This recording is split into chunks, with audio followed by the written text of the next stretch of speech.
નમસ્કાર મિત્રો દેશ અને દુનિયાના સુપરફાસ્ટ સમાચારમાં તમારું સ્વાગત છે। પત્નીએ શૂટરો બોલાવીને પતિની હત્યા કરાવી। બિહારના મોતીહારીમાં થયેલી આમોદ કુમારની હત્યાના આરોપી ગૌતમ યાદવની અમદાવાદ ક્રાઇમ બ્રાન્ચે ધરપકડ કરી। 16 સપ્ટેમ્બરે બિરિયા વિસ્તારમાં આમોદની ગોળી મારીને હત્યા કરવામાં આવી। ગૌતમે હત્યાની સોપારી લઈને 2 શૂટરોને બિહાર મોકલ્યા। તપાસમાં ખુલાસો થયો કે આમોદની પત્નીએ પ્રેમી વિકાસ સાથે મળીને હત્યા કરાવી। બિહાર પોલીસે આરોપીનો કબજો મેળવવા માટે કાર્યવાહી શરૂ કરી છે। મિત્રો, અન્ય મહત્વના સમાચારની વાત કરીએ તો ભિખારી પતિ પાસે પત્નીએ ભરણ પોષણ માગ્યું। કેરળના હાઈકોર્ટે એક મહત્વપૂર્ણ ચુકાદો આપતા જણાવ્યું કે જે વ્યક્તિ પોતે ભીખ માંગીને જીવે છે તેને ભરણ પોષણ આપવાનો આદેશ ન અપાય। એક અંધ ભિખારી પતિ સામે તેની પત્નીએ દર મહિને 10,000 રૂપિયા ભરણ પોષણની માગ કરી છે, જે હાઈકોર્ટે ફગાવી દીધી છે। કોર્ટે ટિપ્પણી કરી છે કે કોઈ ભિખારીના વાટકામાં હાથ ન નાખવો જોઈએ। મહિલાએ દાવો કર્યો છે કે પતિ ભીખ માગીને દર મહિને 25,000 રૂપિયા સુધી કમાઈ રહ્યો છે। મિત્રો, અન્ય મહત્વના સમાચારની વાત કરીએ તો નવરાત્રિ પહેલાં જ વરસાદનું એલર્ટ આપી દેવામાં આવ્યું। નવરાત્રિ શરૂ થવાને હવે ગણતરીના કલાકો બાકી છે, ત્યારે મેઘરાજા ખેલૈયાઓની મજા બગાડી શકે છે। હવામાન વિભાગે આગાહી કરી છે કે 22 સપ્ટેમ્બર એટલે કે નવરાત્રિના પ્રથમ દિવસે ભરૂચ, નર્મદા, સુરત, તાપી, નવસારી અને વલસાડમાં ભારે વરસાદ થઈ શકે છે। આ જિલ્લાઓ માટે યલો એલર્ટ જારી કરવામાં આવ્યું છે। આ આગાહીને કારણે ગરબાના આયોજકોમાં ચિંતાનો માહોલ છે, કારણ કે તેમની લાંબા સમયની તૈયારીઓ પર પાણી ફરી વળવાની શક્યતા છે। મિત્રો, અન્ય મહત્વના સમાચારની વાત કરીએ તો બનાસ ડેરીની ચૂંટણી બિનહરીફ થવાની શક્યતા। બનાસ ડેરીની આગામી ચૂંટણીમાં નિયામક મંડળ બિનહરીફ બનવાની શક્યતા છે।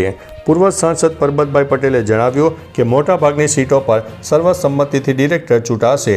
શંકરભાઈ ચૌધરી અને પટેલની થરાદમાં સંયુક્ત હાજરીથી બિનહરીફ ચૂંટણીના સંકેત મળી રહ્યા છે।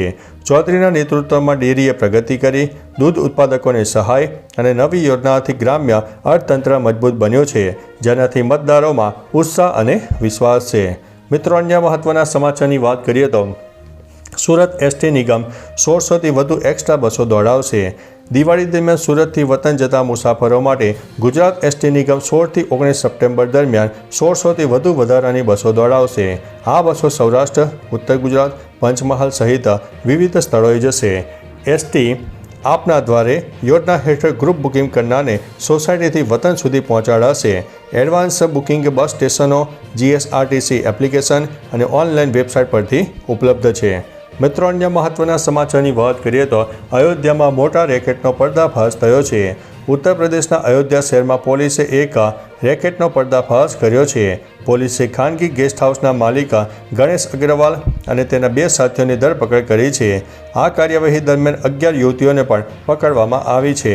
પોલીસે જણાવ્યું છે કે આ રેકેટ એક ગેસ્ટ હાઉસમાં ચલાવવામાં આવતું હતું અને વધુ તપાસ ચાલી રહી છે। આ ઘટનાથી આસ્થા અને ધર્મના શહેર ગણાતા અયોધ્યામાં ખળભળાટ મચી ગયો છે।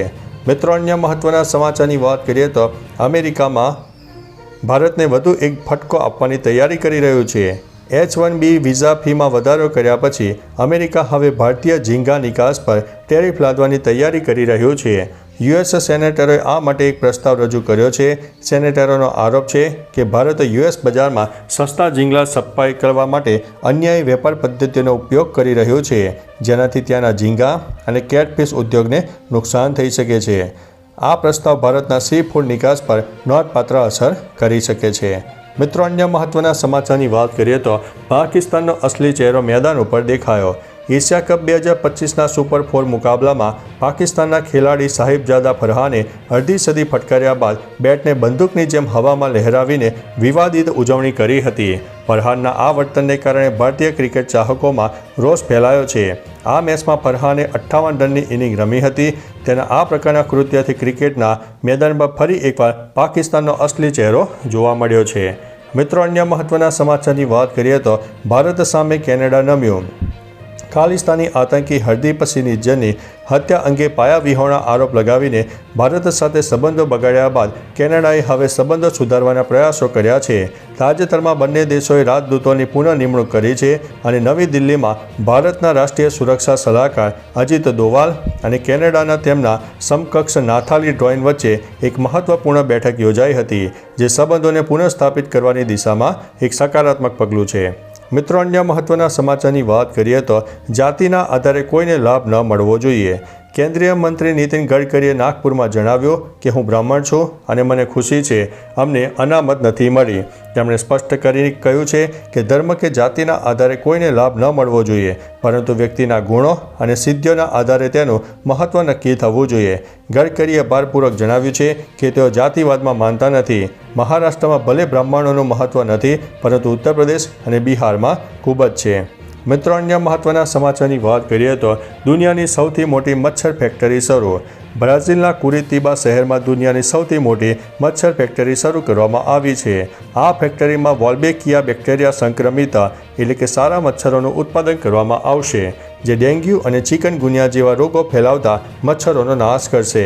આ મચ્છરોને જંગલમાં છોડવામાં આવશે અને તેઓ પ્રજનન કરીને વાયરસ મુક્ત મચ્છરોની નવી પેઢી બનાવશે. આ પ્રયોગ કોલંબિયા અને ઇન્ડોનેશિયામાં સફળ રહ્યો છે. તો ચાલો મિત્રો, ફરીથી દેશ અને દુનિયાના સુપરફાસ્ટ સમાચાર લઈને મળતા રહીશો. ત્યાં સુધી અમને રજા આપશો. નમસ્તે.